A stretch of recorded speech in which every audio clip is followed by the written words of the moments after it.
going to get going, everybody. Please stand for the pledge. Pledge allegiance to the flag of the United States of America and to the republic for which it stands, one nation, under God, indivisible, with liberty and justice for all. Thank you. The roll call, please, sir. Mr. Arcuri? Here. Mr. Bova? Mr. Brodsky? Mr. Coyne? Present. Mr. D'Elia? Here. Mark Ford? Mitch Ford? Here. Mark Shipka. Scott McCarty? Mr. Matullo? Here. Ms. Cesney? Here. Mr. Williams? Mr. Zwiak? Yes. Thank you. You have in your packet the draft November 16, 2015 board minutes. Is there a motion to approve? Second, Frank, thank you. Any corrections, deletions, additions? All those in favor? Aye. Anybody opposed? Thank you. The next item on our agenda, professional services resolution, which is in your packet. Dick? Yes. In your board package, you should have both the agenda from the capital committee meeting we had last week and two resolutions for professional services. Both were discussed in detail at the capital committee meeting, and they reached consensus to move both to the full board. The first one is for an expansion of the scope of the Western United County Regional Water Study, the Smart Grid Studies. Draft reports been delivered, and there are some alternatives in there, and I'll let Pat perhaps expand a little bit on one additional alternative that the committee kind of felt was justified in reviewing. Thanks, Dick. We did discuss this briefly at the last meeting. I'm not sure what level of detail I went into, but just as a quick recap, the way that the report was laid out is simply looked at alternatives to bring a certain quantity of water to the western side of the county, and then did a cost analysis of how much it would cost for each proposal to create some additional capacity. What wasn't included in the original scope was any opportunities for cost avoidance, which is particularly centered on, say, the City of Oneida system. You know, how much do they have to do to keep their system running, and is there an opportunity for some of those costs to be defrayed and avoid, rate increases on the western side of the county? And so to take the analysis to a higher level and build some savings by avoiding future costs into the analysis, rather than simply saying a pipeline from point A to point B to deliver 1.8 million gallons is X dollars, so here's the cost per 1,000 gallons, and ranking them like that. It's really not necessarily the best analysis. Unfortunately, the state money that was made available has been used up in the original scope of the study. We felt that the additional layer of analysis would certainly be not only in our best interest, but everybody's best interest. And as it was discussed at the Capital Committee, we had suggested to the group that perhaps because it was a nominal amount in the grand scheme of things, that perhaps the Water Authority might foot the cost for the extra piece of that study, considering that we were an integral part of the original solution to begin with. And the Capital Committee agreed, and we had set a limit that it would cost no more than $10,000. And we had estimated it to be somewhere below that. We do think, based on the number of hours required, that it will be below that, but certainly not to exceed that. And GHD Engineering, which is doing the actual study, has given Dick an hourly rate and an estimate, and we certainly can move within that guideline itself. And so our recommendation was that we take a few extra weeks and just build that extra component of analysis into the study.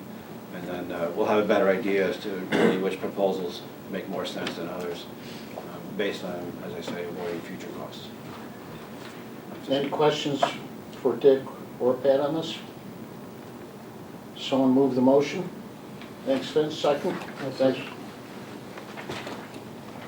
Sue, we'll take care of that. Seconded by Roger. Any other comments, questions, concerns? All those in favor? Aye. Anybody opposed? Thank you. The next one, Dick, please. Yep, so a professional services contract. This is for design of what is identified as the first phase of the new raw water mains contract. It includes a several hundred-foot wide bridge across the West Canada Creek Gorge, adjacent to the water treatment plant in Prospect, and then several hundred feet of new main. We're essentially replacing the older of two pipe bridges, which are there now, one built in the 30s and one built in the 40s. One of the bridges, the newer one, will be reconstructed and maintained as a redundant to this new bridge. But we've been working on the pipe bridges this summer, and we found some things that kind of move this to the top of the list in terms of condition of the existing facilities. The services tonight are just for design of the new works. Over the next month or two, you'd see proposals for survey. We got to do the environmental reviews, soil investigations, and et cetera. Once the design is done, then we'll have our final cost estimate, some other information on the construction scheduling. We have to acquire some additional easements from Brookfield Power on the other side of the creek. We met with them last week, and they were receptive to that, although we've got to provide the survey mapping and easement information to them for that. What we're proposing here is that we utilize O'Brien and Gear engineers from Syracuse, and we have several reasons in here why we went with O'Brien and Gear as a sole source. They did the original plant design. They've also proposed and were awarded about 18 months, 2 years ago, the raw water hydraulics analysis, and they've assisted us in some of the litigation and negotiation, so they have all that background. They also just finished up a large raw water main project for the Monroe County Water Authority, and we can bring them on board fairly quickly and move the design along. Goal is to have the project done this coming calendar year. But this is just the first phase of it. The commitments for the $139,000 in design and bidding assistance monies. Any questions for Dick on this? I'll move it. A second? Thank you, Bruce. Any further questions, discussion, comments? All those in favor? Aye. Anybody opposed? Thank you. Jim, finance? You have, I believe, in your binders, the November statement. That's the 11th month of our calendar year. We are above budget as far as water sales. Consumption has recovered, and we are at the same level that we were last year, so that's a good thing. And cash is looking good. We're making our retirement payment, which is $878,000 in December, so we need the extra cash that's in there right now to make that payment. So we're looking good. I see your comment says that the water receivables are down. Any reason for that, or just that? Well, actually, that's good that the receivables. No, I know that, but I'm saying. Yeah, I think we've taken a more active role in collections lately, yes. Good. We posted a lot of properties and shut a few off. Shut a bunch. Yeah. Spread the word, everybody. But I mean, this is kind of not atypical for that month because of receivables, right? Right. Yeah. What is it going from, like, in number of days, you know? It varies. I think on page 6 or 7 we show an aging of those receivables. Page 6, so you see the history and how it moves. And those are, so those categories are a number of days that receivables. Obviously, when things become very delinquent, we have the ability to attach them to the tax rolls. Can I just read something on that too, that we're not going to do that anymore? No? Might have been a different county. That was Herkimer County. Herkimer County? Oh, Okay, I knew I read it someplace, really. oh, okay, that's interesting. I think in Herkimer County was that the county was no longer going to make some of the local systems whole on delinquent water bills. That was the issue there. Of course, nobody makes household anyway, so. Anything else for Jim? Thank you, Jim. Capital, the projects we already did. Operations, Matt, anything to report? Well, yeah, we did have an operations meeting this month.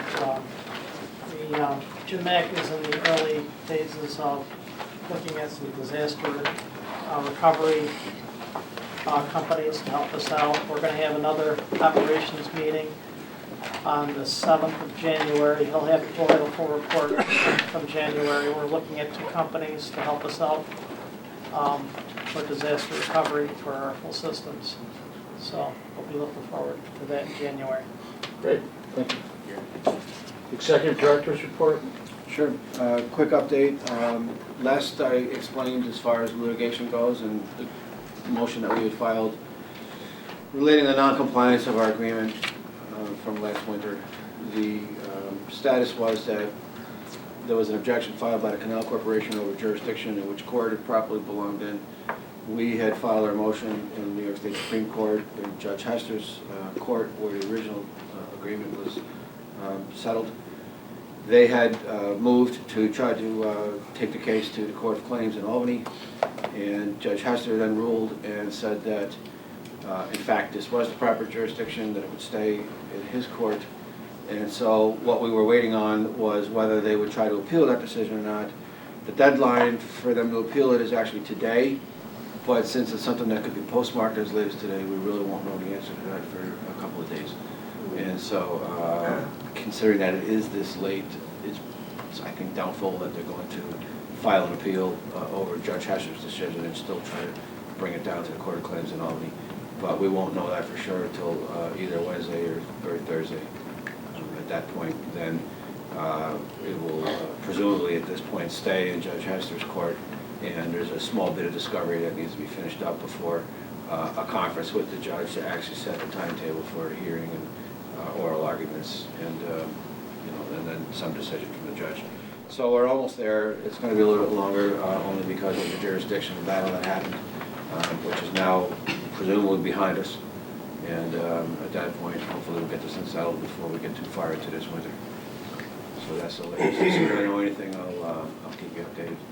The last thing I wanted to mention is that I think everybody received something from the state regarding the draft audit report. They were in over summer doing a state audit, which is fairly routine.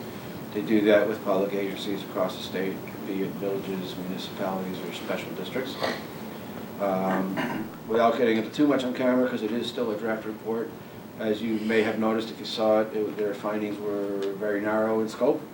They did look at an awful lot of areas and picked on that particular area because, frankly, it was really the only thing that they could find that they thought was really worth digging into. As you may have seen in the email, the process as it's laid out is we have 30 days to supply a written response. That written response will then be attached to the audit as it's made public. Jim and I have already had some discussion on how to go about crafting the response. We've had already some input from Spokes. Bruce, thank you for weighing in as well. And once Jim and I have a draft response, we'll present that at least to the officers of the board for some review and additional input. And then if the chairman wants to seek additional input, that'll happen at that time. But we do plan on having a response probably by the first week of January. After that, once we hand our response in, the audit is probably going to be forthcoming within a week, perhaps even faster than that. But Jim and I did have the exit interview this morning with the auditor that was in, and we thought it went very well. It was very cordial. And I will say overall, I thought the report was fair and balanced, and I thought she did a very good job. So there's a few things we'll highlight on our response, methodology-wise, but certainly nothing that's I would consider criticism of the auditor herself and the job that she did here. So as soon as we have that draft response, I'll let the chairman know, and we'll get it out under his instructions for review before it gets sent to the state. So the last thing I wanted to mention is that tonight is the last meeting, at least for Steve Zwiak. So I wanted to personally say thank you for your participation. It's been a pleasure serving on the board. It's all mercy. 3 years goes by fast. Yeah. Skylar wanted to reappoint you. I'm sure you'd be happy. Yeah, but this last month. Sometimes they don't do that. That's right. He just got here. Yeah, he just got here. I know. Now, depending on what the Common Council does, it may or may not be Mitch's last meeting, but I think at this point, since they have not acted on it yet, Mitch may join us for at least one more meeting. So we'll hold our goodbyes on that one for now. But just in case, thank you as well for a lot of great input, a lot of great participation. Both of you gentlemen certainly have shown a lot in giving back to the community of your time. And anyone watching on TV, you should know that none of these people are paid.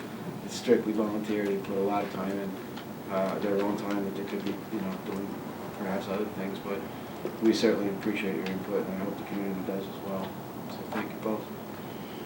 And unless there's any other questions for me, I'm done. Any questions for Pat? Any old business? Any new business? We're adjourned. Merry Christmas, everybody. See you in the new year.